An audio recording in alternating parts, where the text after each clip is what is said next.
So today I'm joined by Matthew Easton. So Matthew is, unlike my other general people on this podcast, he is the owner of a small business that specialises in leadership management or leadership consultancy. So he supports consultancies with developing both senior leaders and those junior leaders coming up through the ranks.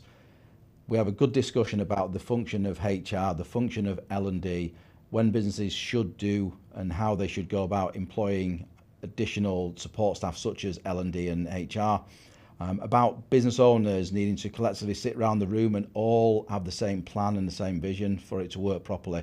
Again, a really useful one for those businesses that get into that stage where they're thinking about introducing an L&D function into the business.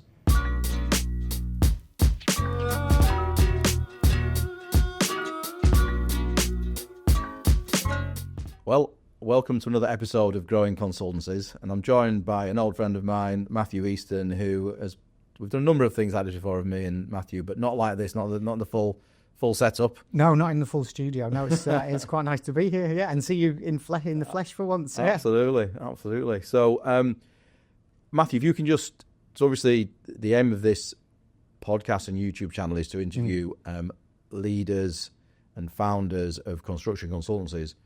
You're not one of those, Matthew. However, you've got some real important value, I think, you can add to the whole discussion and the whole reason for setting up Growing Consultancies as a channel. So, can you explain to everyone what you do, Matthew? Yes, I can. Well, if I start right at the beginning, my sort of corporate career was within the industry with Davis Langdon, yes, as it was at the time. But I didn't come from the kind of technical background. My role was working in HR at the time, so I looked after HR for London and the south of England for Davis Langdon, way back when. And then as my sort of career progressed, I actually got invited to go and set up the HR function in the Middle East as well. So I set off to Dubai in 2007 for 18 months and ended up coming back to the UK about 13 years later. So it was a bit of a roller coaster ride to start with. 2007 was obviously when everything was booming in the Middle East. I didn't really even know where Dubai was, to be honest, when I agreed to go. But quickly did some research. And then within a couple of years, we had the sort of global financial crisis as well. So we went from everything was completely booming to, what's happening here? There's no money anymore. People are not paying us. What are we going to do? So sort of managing that whole process. And then through the ACOM takeover as well. So quite an interesting time. So that was sort of my story in terms of my connections to you, I guess, and the connections to the industry as well. Yeah. What I'm doing now is working with a lot of organisations within the industry around things like leadership, for smaller consultancies as well, business planning, business strategy, and sort of setting themselves up for success for the future as well. So it's quite a varied role. I've been doing it for myself now for about the last 5 years.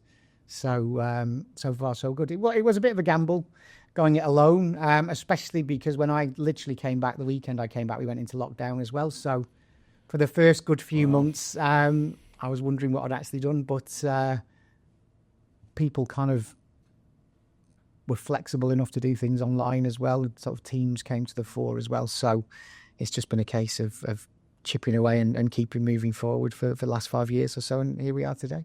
Absolutely. Yeah. Good. Excellent.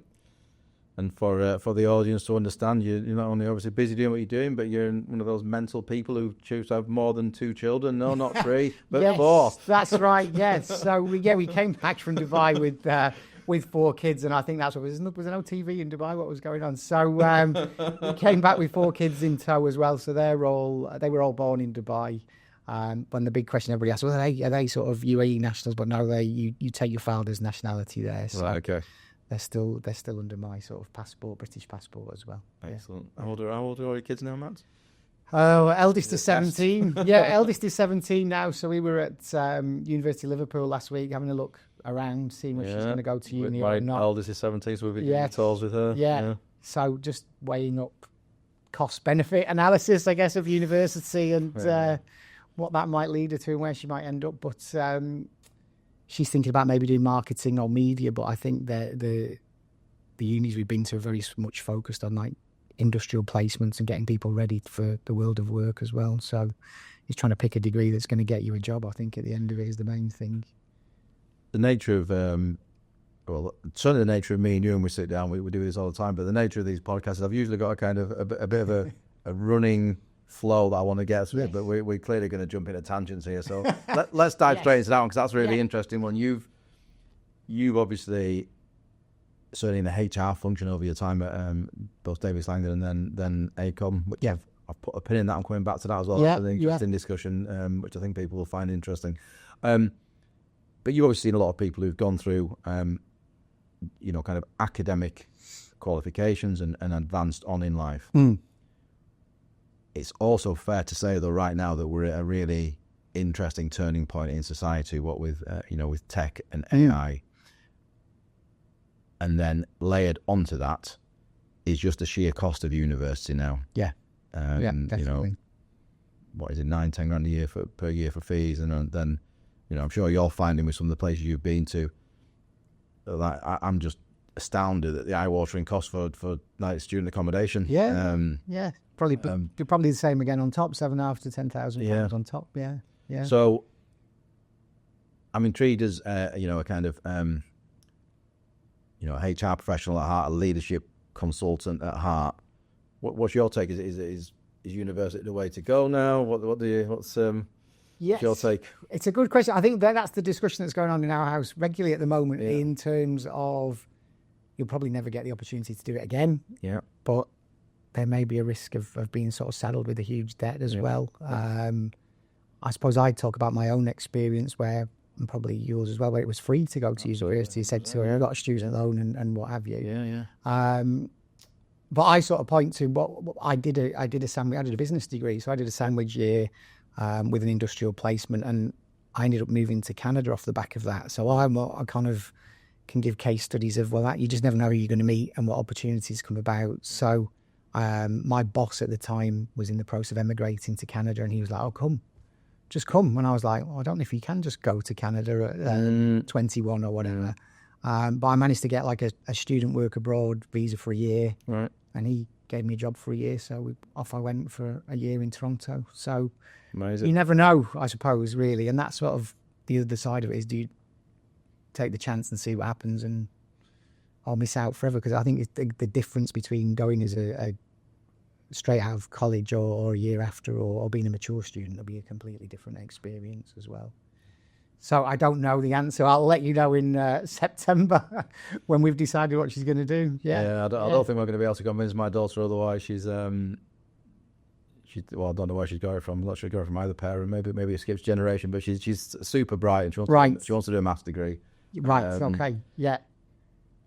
And probably on balance for her right now, I think some of the challenges for 18-year-olds, the bit that makes me really sad, is a lot of 18-year-olds are kind of actually defaulting to university, because when you look at it, they've got very few other quality options. Yes. There's not enough apprenticeships out there. Yeah. There's all these stats about apprenticeships are decreasing in number. Companies, thanks to our wonderful government, which we're not going to make this a political podcast, but it's getting too expensive is the view, I think, for a lot of companies to hire apprentices. Yeah.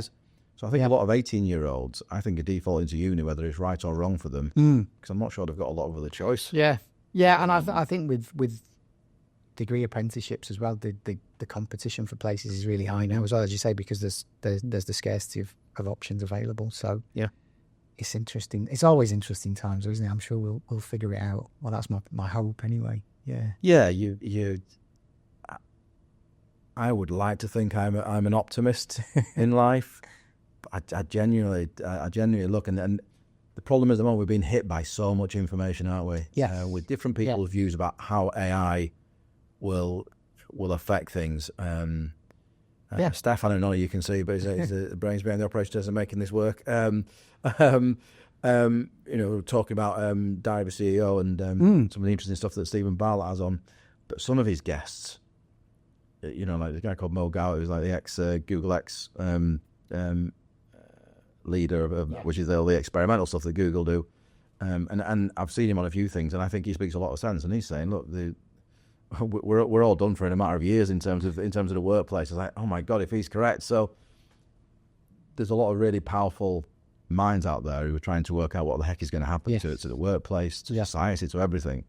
And there's some optimists And there were some pessimists with it all. Yeah. And yeah, I was talking to some people on the sort of early careers programs with a defence company this week, and one of them was talking about, we're talking about where do you want to go, what do you want to do, and he was like, well, I've got a few ideas, but I'm just holding off to see what the impact of AI is, and will the job and the career that I'm pursuing actually still exist in a year or two. So he's sort of going through the graduate program, but he's sort of doesn't want to commit himself to some of the things he was thinking about doing, just in case that doesn't exist by the time he's finished the program. So it's that time where people are nervous about what the future is, even if you would think in sort of high-tech industries particularly, there's still a risk that jobs won't exist there as well. Yeah. It's, we'll see, but let's not dwell on it.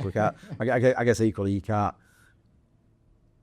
you can try as best you can to plan for the future, but you never know, do you? So equally you can't let it make you freeze either and not do anything. No, that's it. I think you've got to move in the direction you think you should go, and then hopefully you can pivot if you need to change as well. But I think you're right. If you just stand still, there's a risk you're going to get left behind, whatever happens, really. Yeah.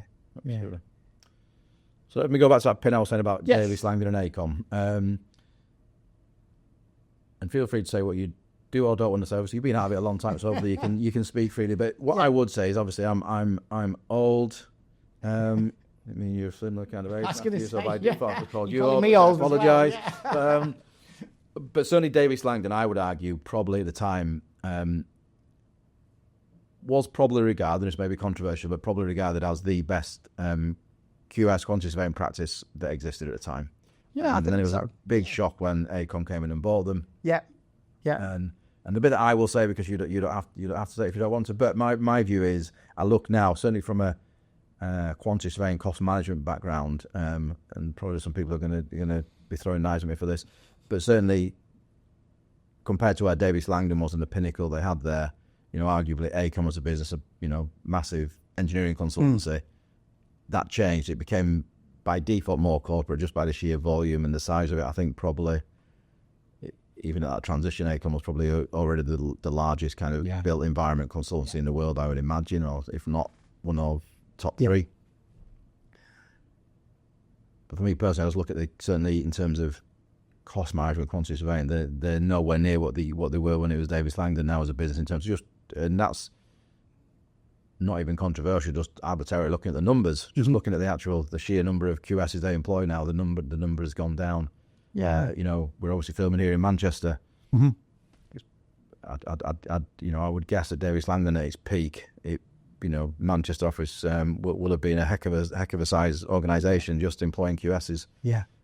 I reckon AECOM now it would just be an absolute shadow of that. So it has changed. So I guess the question was, what was your experience going from an independently owned partnership to the largest consultancy in the built environment? Yeah. Well, I think there was a massive shift culturally, but also I think you're right. It went from obviously cost management, project management was the core businesses of Davis Langdon, but they weren't the core businesses per se of AECOM. So it's suddenly become a part of a much larger organisation as well. So I think you can see from the history, a lot of the people that were at the top of Davis Langdon have gone off to set up their own consultancies and kind of some of our joint clients, Matthew. That's it. Yeah. So I think it's probably a shame that it happened, but it was probably easy to predict that would happen. Completely different ways of doing business, reporting to the stock exchange as well. So a lot of sort of shareholder pressure as well.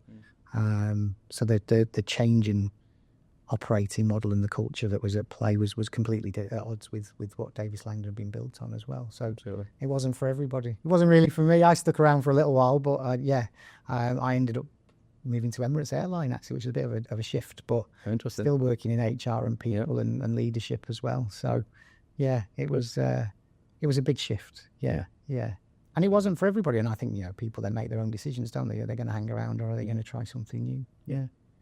So I know you're. We'll probably park it there before I get hate mail. But so I know your client base now is quite diverse. Yes. You deal with some end client organisations, some contractors. But this podcast is all about consultancy, so let's be selfish. So me and you have talked about this subject before. My view is there's a real challenge in the industry now around succession planning. The world is changing rapidly. Since the DLA days, there's been a number of consolidations, a number of acquisitions, mergers, whatever we want to call them, however we want to articulate it. And for me, I still think we've got this issue. You've got a lot of, probably, I would say, quite exceptional leaders in businesses, but they're in their 50s and 60s, so they're approaching retirement. Yeah. The world of business and the way it's done, I think, is constantly changing and evolving. We touched on AI and the impact that may have on the industry. But also everyone seems a lot busier these days, just generally busier. There seems to be a lack of time, which I think, ironically, some of the people who were at the heads of many consultancies now were given the time when they were younger and they were mentored properly and supported. Yeah. And this is not all consultancies. I think some are really nailing it and doing it well, but I think a lot of individuals at the top of some of these consultancies either don't trust this kind of younger generation of junior directors and partners coming through, don't have the time, don't have the patience. I think there's this analogy as, I'll just do it myself because you're not doing it right. You get a gist of what I'm saying. What are your thoughts on that in terms of, that's what you're tasked with a lot of businesses, trying to support them in terms of developing, I guess, future leaders. Yeah, I think it's a mixture of all those things, and I think succession planning can be a bit of an emotive subject as well, because if I'm thinking about my successor, then I've naturally on the other side I've got to think about either leaving the business or moving into something else or stepping back as well. I think a challenge for a lot of owners is something that we've talked about a lot as well, isn't it? Are you working in the business or are you working on the business as well? And I think people quite like to be working in the business. On the business is a bit more strategic, a bit more thinking, a bit more uncertain, whereas you know what you're doing when you're doing your day job, so to speak. So I think there's an emotional element there. I think sometimes people don't want to take the risk in terms of committing to certain people. So once you've committed to something and said, well, you're in the hot seat here, does that turn other people off? How do you balance that and keep everybody happy? I think is that more about them being the sponsor of that individual, that maybe not working, that reflects badly on them, or? Yeah, I think there's that risk, isn't there? If you sort of back somebody and say, right, we're going to put you forward or a few people forward, it's keeping them happy and making sure it happens, because again, the way the business performs is probably going to dictate if it's a partnership, if more partners are brought in or not. But again, there's the risk then that you sort of disengage other people who think they should be in there as well. So it's quite a balancing act. And sometimes it's easy not to do anything and just see what materialises, really. But I think there's a good case for being a bit more proactive and managing people and being open and transparent with them. I think it's something I always think back to when we were in Dubai with Davis Langdon. We knew we were going to have to look at maybe making some redundancies, and the thing we talked about was let's just be honest with people. They can see we're not getting paid. They can see our clients are not paying us. So the natural question is, well, how are you going to pay us if you've not got any money? I was like, well, actually, you've hit the nail on the head. We're not. And people appreciate that. They know, don't they? They're not stupid. They think, well, all right, thank you for telling us. Now we've got some decisions to make about what we do and what we don't do. And I think it's the same with succession planning and your talented people. They want to know that they're in the right place. They want to know what the future will hold for them. And if you talk to them about that open and honestly, then they'll probably stick with you and work with you to make it happen. I think that's the other side of it. Sometimes it's a bit like we need to make a decision as the senior leaders, and we'll just tell people when they've been chosen or not, rather than it perhaps being a collaborative process as well, and having some of those conversations with people about where they see their futures as well, because sometimes you get a bit of a surprise that people are like, I'm not interested. I don't want to become a partner, or I don't want to take things forward. I'm quite happy where I am. Oh, right. Well, then we don't have to worry too much about you. We can keep doing what you want to do, and we'll keep supporting you. So I think that's something we lack a little bit in the industry, is those ongoing kind of just conversations about performance in terms of how things are going, and progression in terms of what does the future look like for you, what does success look like, because there's a bit of unknown in that, isn't there? People could say anything, but I think, as I've said, if you're open and honest with people and have those candid conversations, you'll get the right answers, and you'll then make a decision about, can we make that happen or not. So I think it's just about keeping that dialogue going and managing it through, because as we've talked about, we don't know what's going to happen in the next 2, 3, 5 years. We're just going to have to figure it out as we sort of muddle our way through, unfortunately. Yeah. And you touched on a really interesting point there, Matt, around the two sides of this equation. One is, right, what is the business doing about its succession planning? Yeah. Even if it's doing everything right, we have got a growing number of people, I think, who are just saying, I don't want your job, mate. Yeah. I'm looking at the state of you, and you're like overweight, you're losing your hair, you're stressed, and it's like, I don't want your job, I'm not interested. Yeah. And so we've got I think we've got a challenge in the industry, haven't we, at the moment, that a lot of, not just in construction, not just in construction consultancy, I think across the workplace, that you've got a generation, and I think there's two elements to this. I think some of them don't appreciate the hard work needed. They maybe want the rewards without the hard work needed. Yes. Or they absolutely understand the hard work needed. They're not interested in doing it. Yeah. And I think that's a real challenge as well. I think, people look around and go, well, actually, do I need that stress level? Do I need those hours? Do I want to be doing those hours? Is it worth it? And for some people, of course, it is, and they relish that challenge and they want to grasp it. For others, it's about, no, actually, I'm quite happy where I am. This is fine for me right now. Yeah. I think I hear a lot of my clients saying, and maybe some conversations I have, and I have to maybe correct some people if I'm trying to give them career advice. There's a lot of my clients who will say, look, but there are people who want both. So there's this expectation of constant promotion, but they also want to finish at, figuratively 5 o'clock.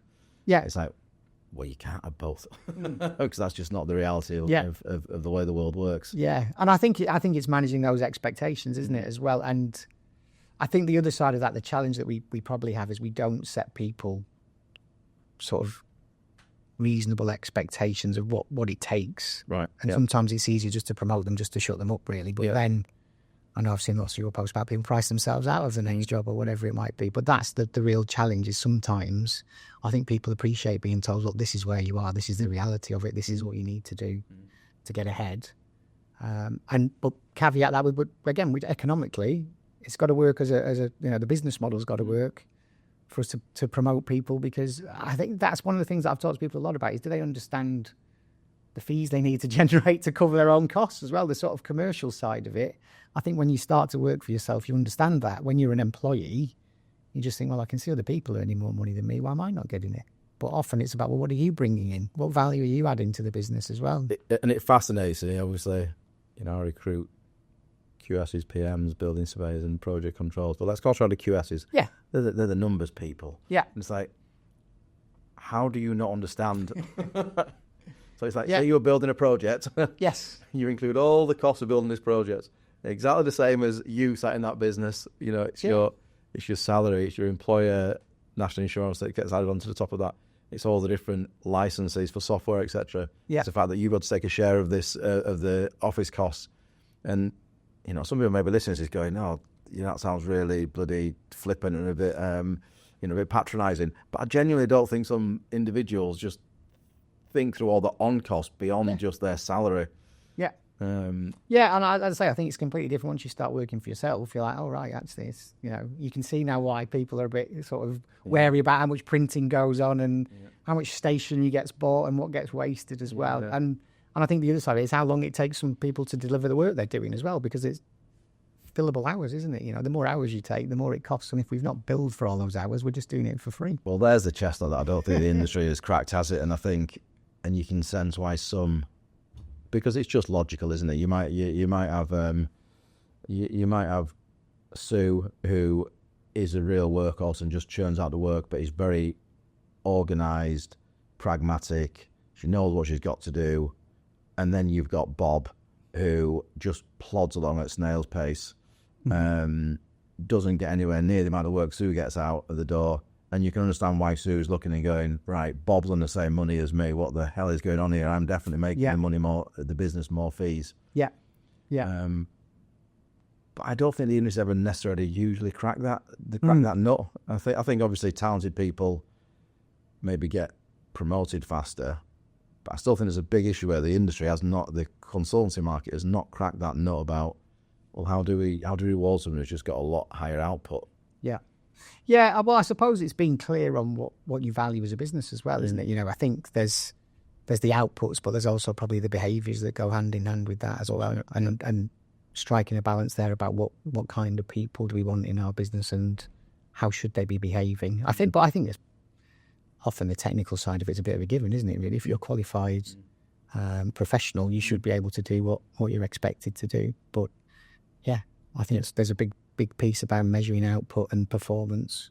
What's the kind of required standard here to get to the next level as well? Yeah. All right, next question. I'm going to get you on your soapbox now, Matt. So I know me and you had a few. And obviously, we won't mention any companies here, but I know me. You've kind of grumbled to me at times about, and I'm probably similar on companies taking my services. Some businesses, some consultants just seem really. There's this mental block about investing in learning and development. Yeah. I'm sure you've told me you've had some companies like you're going back and forth, and nothing ever happens. Yeah. And they recognise they've got a problem. They recognise they need to fix it. But it's whether, they don't want to pay the money to get maybe either an internal L&D team or use somebody like yourself. Yeah. Or do you think there are other blockers? What do you think stops these companies from doing that? Yeah, I think there are some companies that are very, very good at it and get it and know they need to develop their people because that will be the future of the business, because it lends itself to the conversation we just had about succession planning as well. But on the other hand, I think sometimes it might lead to some difficult conversations, and I think people are happier to bury their heads in the sand about that as well. It's easy to say to people, we'll do some of these things, we'll get it off the ground, but then it just kind of drifts on and never really happens. So, yeah, I think part of it is committing to it really and demonstrating it, and that's what people will expect, isn't it? What have we done? What evidence is there here that we're actually walking this talk that we're talking as well? Yeah. But I think you're right. It goes back to, seeing the value of it, seeing it as an investment in the business rather than a cost. Because most of the feedback that I get from people is actually this has really helped me do my job better. Whether it's having conversations with clients or having conversations with people in my team, it's like any skill, isn't it? Once you know how to do it and you practice it, you're going to get better. So that's going to drive better results, whatever's happening. Yeah, is my view anyway. Yeah. Right, well, I'm going to think up a scenario and put you on the spot here. Let's say you've got a consultancy business of around 100 people, and the current equity holders are all, let's say, within a gap of 5 to 10 years from retiring. If they came and said, right, Matthew, what's the plan? What's our L&D plan for this business? How do you think you'd kind of structure that to enable them to have that succession plan? Yeah, well, I think it's getting those sort of the owners of that business together or individually first and saying, well, what are your plans over the next sort of a few years? Do you see yourself staying? Do you see yourself retiring? Do you see yourself taking on a different role? And just finding out then what's needed as well, really, because I think sometimes there's got to be that level of assessment that says, well, actually, of all of our owners, three or four of them might be looking to leave in the next 5 years. What do we do to replace them? Have we got anybody in the pipeline? Could we develop some of our existing people, or are we going to have to hire some people in? And again, that becomes a bit of an emotive conversation around, well, we quite like things how they are. But I think there's got to be an acceptance, as we've talked about, that time moves on. People's aspirations change depending what stage in their career they're at. They want different things as well. And that sort of level of stress and the number of hours they're putting in tend to want to decrease that level of stress and the number of hours they're putting in as they sort of see the end of their career coming as well. But they might not want to let go of the responsibility and the ownership as well. So it's probably finding a solution. The solutions probably have to be found that are unique to every business as well. I think there's no one size fits all for this. But then as you sort of work your way further down the organisation, it's thinking about what skills are people going to need in the future. I think we're losing a lot of communication skills in not just in consultancies, but in most industries where, particularly sort of the generation that went through lockdown and COVID, they're not used to speaking to people face to face. They're not even used to using the telephone for anything other than, well, for not speaking, if you like. I don't know many kids that can use a phone to have a conversation on it, but they can send you a voice note or a WhatsApp or a Snapchat message or anything like that. So it's a challenge. Often ring my daughters. and the by far, it might be probably better than some TAs in that regard. But often there's like, why are you calling me? What do you mean? Because I need to get hold of you. Yeah. WhatsApp. Yeah.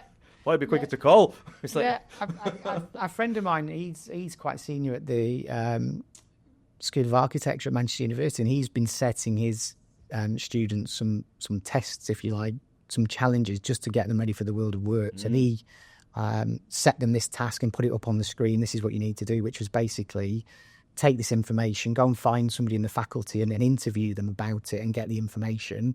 And they pretty much all just took a photograph of it, took it to the person and just showed them the photograph. No conversation. wow. And it was just like, no, you're missing the point here. You can't go out into the real world and just show people photographs of instructions and expect them just to do the work for you. You know, that's where we're getting to. Yeah. Do you think so? As the older generation, we're not retiring as yet. Do you think so? People managing the workplace need to be responsible for that. Also, us as parents need to be responsible for that. And that what you just said, that I would hope neither of my children would do that, and they'd go and almost. I try and encourage as much as possible to go right. Yeah. You've got an issue or you've got a problem.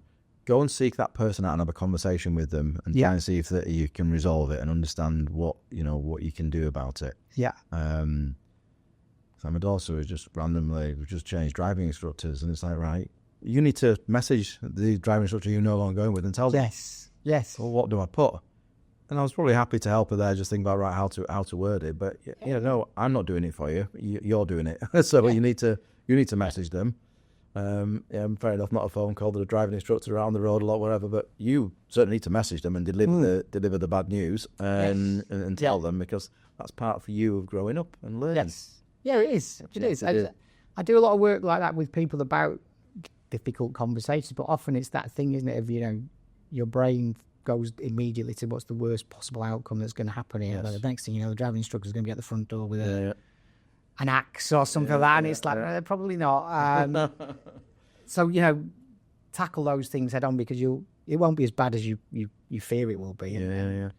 You'll probably wish you'd done it sooner as well. It's like any difficult conversation, really, isn't it? It's never as bad as you think it'll be, and you'll wish you'd have sort of told them before they were at the front door, or if you've got issues to address within the workplace as well, get things out on the table and then you can talk them through and figure things out. I think we often hide away from them in the hope that they'll fix themselves or they'll just go away, but they don't get worse. They chew up your mental energy. Yes, because you know it's a conversation you need to have. You know it's a difficult conversation, but you also know that this is not helping me at the moment. It's kind of taking up too much of my energy. Yeah, I need to have this conversation. I need to get it done and have the conversation, and we'll deal with the outcome of it. Yeah, and that's I think the key to most successful relationships, isn't it? You can have that conversation and still be, you might not be friends after it, but you can still be professional towards each other. You can still be colleagues, because that's kind of life, isn't it? Things go up and down. Sometimes it's going for you, sometimes it's going against you. But if you can work these things out, it's going to pay dividends in the long term. Absolutely. And I think people, like I've said before, people appreciate that. If you've got an opinion and you share it constructively, then people will engage in that conversation, and there's going to be a bit of give and take, isn't there? Listening to what they're saying and figuring things out together. Yeah. So sorry, Matthew, and going back, you said we're dumping you in this 100 consultants head of consultancies. Yes. So you'd say, look, and I'm sure you probably had some of these where you'd almost kind of sit them all around the table, or stick them all in the box ring, whichever, but you'd be the kind of mediator to say, right, first of all, you as a set of owners of the business need to be clear what you want out of the business, how many of you want to be here in 3 years. When you're 62 and you want to retire, do you just want to leave the business completely? Right. Oh, I've not thought about that. No, I want to stay and be a shareholder. The 55-year-old goes, well, hold on a minute, you're going to be a shareholder and I'm just going to have to do another work. So all those kind of conversations need to happen, don't they? And everyone needs to be clear what that future will look like. Yeah. How invested they are in because I think that's often the challenge, isn't it? Not only around kind of people, but tech and everything. If you're, say, 60 and your intention is to retire at 63, for argument's sake, and you're sat on a really nice, healthy balance sheet in the business, And there's everyone saying, right, we need to invest in this guy called Matthew. He's not cheap. And this guy, we've got all this, our tech's not where it needs to be. We need to invest a lot of money in this, etc., etc. A lot of them might go, you know what, I can see the finish line there. I don't want to. Yeah. And I think that's the challenge, isn't it? Is you've got those kind of individual agendas that can derail what you're trying to do as a collective, really. And can we delay it for 3 years and then it won't be my problem anymore? But you would hope people are taking a sort of longer term view about the business to secure its future as well. Yeah. I think why you're seeing a lot of businesses being sold at the moment is, I think, certain size businesses anyway, they're like, you know what, I've done my graft, and also I'd say absolutely fair play to them. I think there's been some amazing acquisitions happen or investments happen which have been brilliant for the existing current equity holders who've grafted and grafted and grafted to get themselves there. So I don't take anything away from them. Yeah. But the chain probably comes back to the DL one. Years gone by, it just wasn't a thing, was it? These consultancies were just these kind of private practices in any area of the professional services. It would just be that evolving thing to be a new set of partners come through, and it's just a given. It was just the way it goes. Whereas now, I think maybe a lot of business owners are going, you know what? There's an opportunity. Someone's going to give me millions here if I cash out now. It's very real, isn't it? They're drafted hard to get there. Why the heck not? But maybe there isn't. The point is, maybe there's not the depth of future planning that once existed. Yeah, and I suppose it goes back to what you're in it for in the first place, isn't it? If you've set up your own business and you've grafted with a view that at some point I'm going to be able to sell this business on, then that probably is your business plan, isn't it? Whereas if you want a longer term legacy with the business, you've got to think about the future people coming through. Who's going to take the reins? Where are we going to go with it? Definitely. Yeah. Good. Yeah. So I want this to be really practical advice for business owners, things like this. So I'm not letting you off the hook yet, Matthew. Let's go back again. We've got this 100-strong person business. If you're 100 strong, do you need what should, in your view? Because obviously the constant dilemma, I guess, with consultancies, right? We've got a set number of fee earners. How many? To keep it simple, say non-fee earners in the business. So let's say you're a 100-strong business. If you were advising that and it was your gift to give them what is the right thing, what would you say the size of a HR/L&D team needs to be in that size business? Yeah, there's no kind of one size fits all in that, but I think again it's figuring out what are some of the challenges that we've got, what are some of the opportunities that we've got, what's our staff turnover like, are people happy, have we got the skills that we need to go forward, talking to people in the business, just understanding as you said, what does the future look like? If we're going to grow, we probably need professional people doing what we do. I think, that's something, I think you've talked about recruitment, for example, in the past, most people think they can do it. It's dead easy until you get into anything. You think, that's actually quite difficult, or I've not got the time to give to this. I'm actually quite busy doing my day job as well. So I think what you're going to get is a different approach from people who have done the studies, have got the experience as well behind them. Yeah. But I think it's quite easy to outsource a lot of that as well now. It is, yeah. So some really good operators out there. Yeah. So that takes a lot of the hassle and the risk and the cost away as well. You could get people in that will operate that for you in a partnership structure, really, if you like, or a collaborative structure rather than being employed. And I do think, you then tend to see a higher level of maybe professionalism, or you'll get a higher level of expertise for the money that you're paying than if you employed them full time as well. Yeah, it's just really thinking about what shape do you want the business, because again, a lot of support functions are seen as overhead and not necessarily an investment as well. But I suppose the flip side of that is just understand what they're doing and think about the value they are actually adding, and maybe some of the headaches that you're not becoming aware of because they're just managing them effectively for you. Yeah. That brings a different level of question about how a consultancy business would do that. So my argument would be, again, sometimes the element of the value I provide is I work with a lot of different consultancy organisations, and I can see some of the things they've done, and I could probably add some value to that. Likewise for you, if you come in, yes, you've not just been sat in one organisation forever looking at an L&D function. You've seen good and bad practice across the board. You could probably help certain consultancy clients not make certain mistakes because you've seen how others have done it badly, or others have delivered it badly versus the ones that are best practice and have done an amazing job.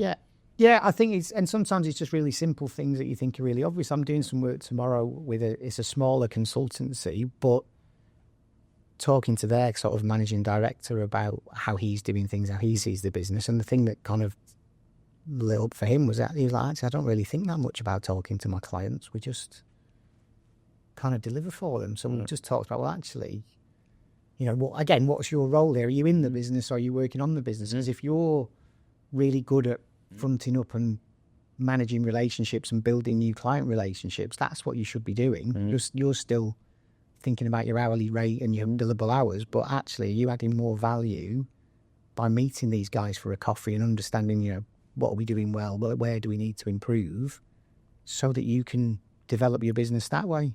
100% arguably however AI does or does not impact the industry, impact the world of work, the one thing if we're a complete optimist, the one thing it should do is reduce a lot of admin time for everybody's job. What that should facilitate a consultant to do, whether you be a recruitment consultant like me or a cost consultant, is you should be spending a lot more time in front of your clients, actually face-to-face, sat down, adding real value, building real relationships, and certainly not hiding behind a computer screen. No. You should get out there more and more. And that should be one of the enabling elements of something like AI and tech, is that it frees you up so you're not having to be sat at your desk for hours at a time.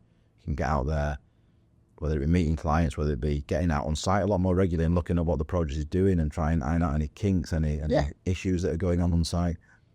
That's what AI should enable us all to do, is just spend more time. So I think if there's any consultancies that almost do not spend enough time with clients, and that's madness now, because that's where you should be looking, right, what can I do from a tech and AI perspective to make my people be able to spend less time out of the office meeting people. And it's that move from being kind of a technical deliverer of services to a business leader who's commercial, what I was saying to you, go and talk to them, go and talk to your clients about what's going well, what's not going so well, because there are opportunities there. If they're telling you what their frustrations are, whether it's with you or with other suppliers, there are opportunities in there for you to maybe provide some of those services or guide them through what they need to do as well. So it is, and that doesn't come from emailing back and forth. That just comes from informal conversations over a cup of coffee where you've built a relationship and you can be quite candid with each other. Yeah.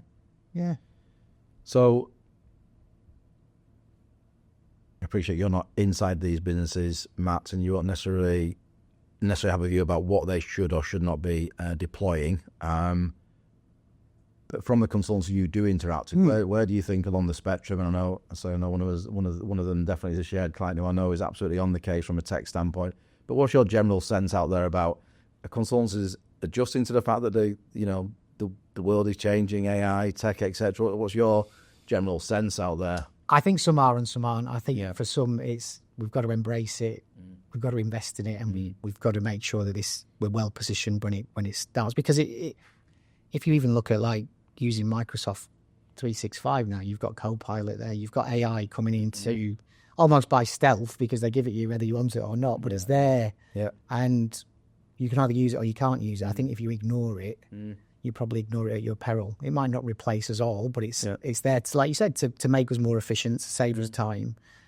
So I think some are investing, some are grasping that nettle and probably learning a lot more about it through a bit of trial and error and what's going well and what's not going so well, whereas others are determined not to embrace it, shall we say. Resistant, I think, is the phrase, isn't it? Yeah. But it's coming into all of our lives, and I think sort of younger generations coming through as well.